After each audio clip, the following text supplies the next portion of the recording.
이렇게 많이 바쁘신데 감사드립니다.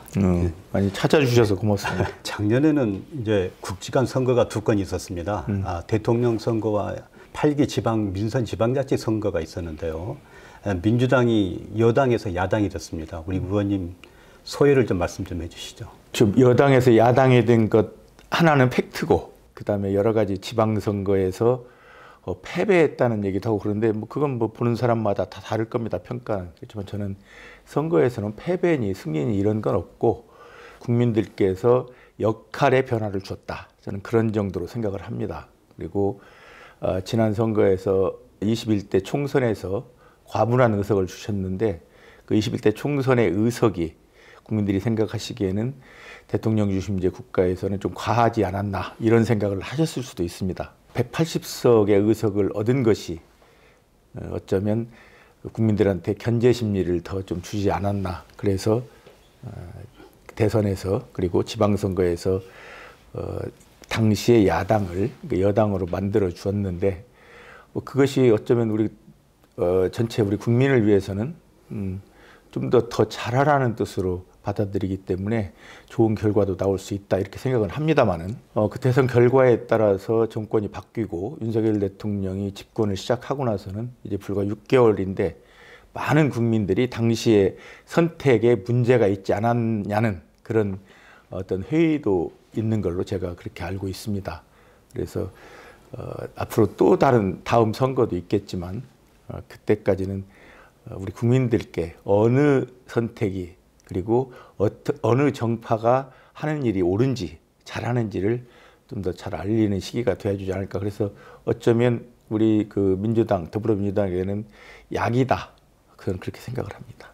그 작년 12월 28일 우리 농림축산해양수산위원회에서 과잉 생산된 쌀의 시장 격리를 의무화하는 양곡관리법 개정안을 국회 본회의에 직부하기로 이렇게 통과를 시켰습니다. 그런데 이제 금년 1월 6일 날 윤석열 대통령께서 농식품부 업무보고를 받는 자리에서 쌀을 무제한 수매하는 양곡관리법은 농민의 도움이 안 된다고 했습니다. 그래서 그런지 모르지만 이제 1월 16일 날 김도우 법사위원장이 위원장 직권으로 상정을 하고 제2소위원으로 해부를 했습니다. 농해수 위원장으로서 한번 말씀 좀 해주시죠. 먼저 첫째, 국민들이 선출한 국회 그리고 전문성을 가진 국회 농해수위에서 통과시킨 법안을 대통령이 옳다 그르다 할 계제가 안 됩니다.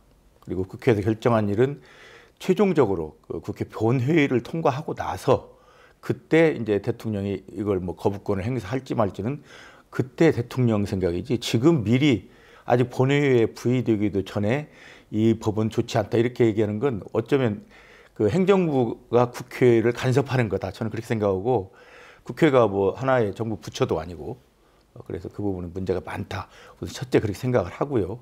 그다음에 이제 국회법상 각 상임위에서 법안을 법사위를 통과해서 이제 본회의에 가게 돼 있는데 그 법사위에서 하는 이 역할이라는 건 체계나 각 작구 정도 수정하고 가야 되는 겁니다.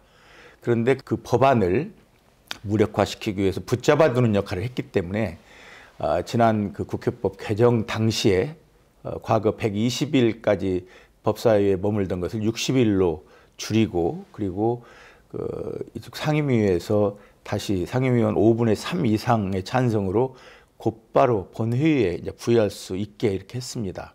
그리고 이번에 지난 12월 28일 날 국회 본회의에 직접 보내는 농해수위의 의결은 완전히 국회법에 따른 것이고 전혀 문제가 없습니다. 다만 그것이 아직 국회 본회의에서 의결이 되지 않았기 때문에 그것을 그 본회의에서 의결되기 전까지는 법사위에서 다시 다룰 수는 있습니다.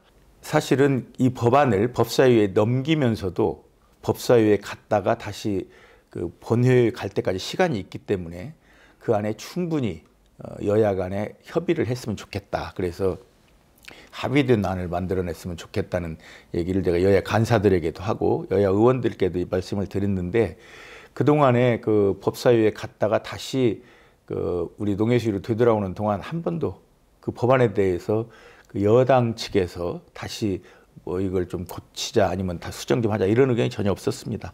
그래서 아마 특별히 여기에 대해서 다른 그 개정안이나 새로운 내용보다는 대통령이 부정적인 생각을 가지고 있고 그리고 당도 거기에 발맞추는 것이 아닌가. 그래서 법사위에서는 어떤 제 생각에는 형식적인 절차 같습니다. 왜냐하면 그게 법사위에서 법안이 의결될 수 없기 때문에 각 당의 입장 차이가 있어서 없기 때문에 그건 의뢰 그 법사위 의견은 안 될 것이라는 걸 알고 있었고 그래서 법안 이소위로 보냈으면 이제 1월 28일 이후에 그 개최되는 본회의에서 맨 처음 첫 안건으로 이 안건을 이제 다루게 되어 있습니다. 그것도 가부만 묻게 되어 있습니다. 그런 부분은 뭐 특별히 양곡관리법 개정안의 어떤 그 통과나 그 아니면 뭐 부결이나 이런 것하고는 큰 관계가 없다고 생각합니다. 네, 감사합니다. 우리 농해수위원회 2023년도 최대 현안은 무엇이라고 생각하시는지요? 물론 이제 농해수만이 아니고 우리 정부도 나는 같은 생각을 했으면 좋겠다는 생각을 하는데 지난 러시아 우크라이나 전쟁 이후로 전 세계 그 곡물 공급망에 일종의 글로벌 공급망에 구멍이 생겼다고 봐도 될 겁니다. 매우 혼란스럽게 됐고 그리고 글로벌 공급망에 문제가 발생하면서 식량 문제가 이게 간단치 않다. 아마 우리 국민들도 아셨을 텐데요. 과거에는 식량은 돈만 있으면 가서 사서 먹으면 된다. 이런 식으로들 말하지 않았습니까? 근데 결코 돈이 있다고 살 수 없다. 왜냐하면 수출을 금지해버리면 곡물 생산국가에서 아무리 돈이 많아도 살 수 없는데 이번에 그런 모습을 보셨을 겁니다. 그 글로벌 공급망에 구멍이 생기면 어떤 일이 발생하는가. 그래서 저는 뭐 다른 무엇보다도 일단 식량 자급률을 높이는 조금이라도 높이는 일에 그 농해수위뿐만 아니고 정부가 거기에 좀 힘을 쏟아야 될 것 같고 그다음에 우리가 지금 필요한 게 그 재생에너지 탄소 중립에 따른 재생에너지의 그 양을 늘려야 되는 부분인데 지난번에 대통령 얘기는 이제 그걸 오히려 2030년까지 30%까지 올리겠다는 것을 그걸 20%로 그러니까 줄이지 않았습니까? 그래서 매우 걱정스러운데 우리 그 농해수위에서도 그 재생에너지 관련된 일을 할 수가 있습니다. 근데 농촌에 그 영농형 태양광 그 사업, 태양광 설치를 하면 거기가 그 우리 농산물 생산에도 큰 차질이 없고 그리고 그 영농형 태양광을 사용함으로써 거기에서 재생에너지를 상당 부분 그 생산할 수 있다.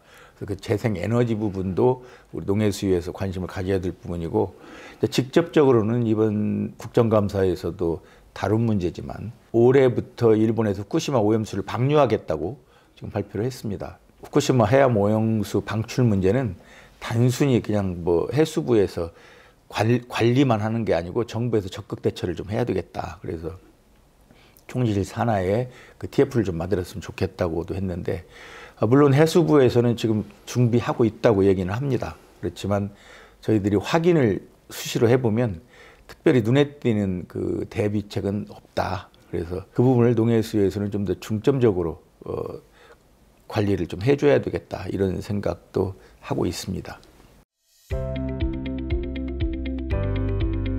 광주시의 교통 문제를 많이 해결하셨는데 그래도 아직까지 부족합니다. 혹시 특별한 보관 같은 거 갖고 계신지요? 광주시의 성격에 맞는 그런 방향으로 광주시를 좀 만들어갔으면 좋겠다. 대통령이 잘하기를 지원해야 되겠지만 해서는 안 될 일을 하지 않게 하는 것도 중요하다.